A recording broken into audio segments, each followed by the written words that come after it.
And the next question, we are going to shift a little bit. The difference of stance, the width of your stance, and how do you incorporate these different options into your training? So this is actually not a big shift because the question now is how do you challenge your feet and your hips, right?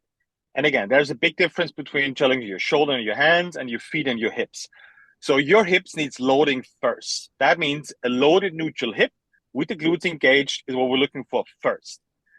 Then we can work on, or we need to consider two things. Which equipment favors that? And the second one is, what about stance width? So that means, what's the ultimate goal to thrive for? Okay, first things first. Let's start with the stance first. I'll go with Frank Sinatra here, which obviously meant the stance when he said, if you make it there, you make it anywhere. Which is, okay, if you can challenge and use your neutral hip with your glutes on in the widest stance possible, let's call it the sumo stance, it will work everywhere in between, right?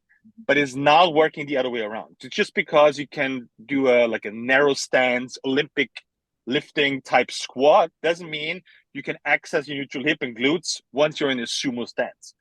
So again, from my perspective, being very careful about your attention and your time, which is the most valuable resource ever, is okay, what if we just train the wide stance and we'll transfer to wherever you need the stance within, right?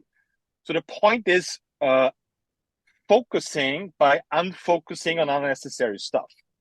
Wide stance, neutral hip, glutes on. This is what will bring the, let's call it, hip progress that you're looking for.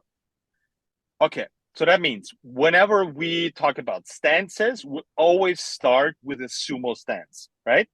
Now, again, this depends on your hips and your feet and where you're starting from. This doesn't mean like the widest stance possible. This means the widest stance possible that makes sense for you.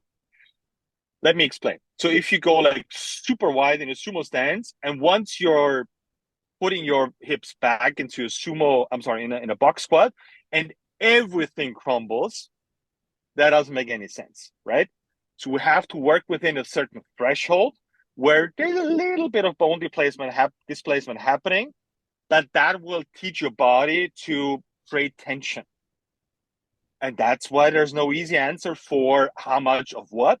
It depends on where you're starting from, what you're lacking, and this is, but we need a goal to thrive for. And this is the sumo stance with a neutral hip and your glutes on for whatever lower body exercise you're looking for. Can you actually narrow that down as to sumo stance, but then to the positioning of your foot? Do you think more like a parallel stance, or maybe the toes slightly turned to the outside? So again, the goal is feet straight forward, widest stance possible. That is the goal. That doesn't mean we're going to train everybody like this. Maybe you need a little bit of, let's call it, wiggle room in the beginning by turning your feet out a little bit, right? And leave them there.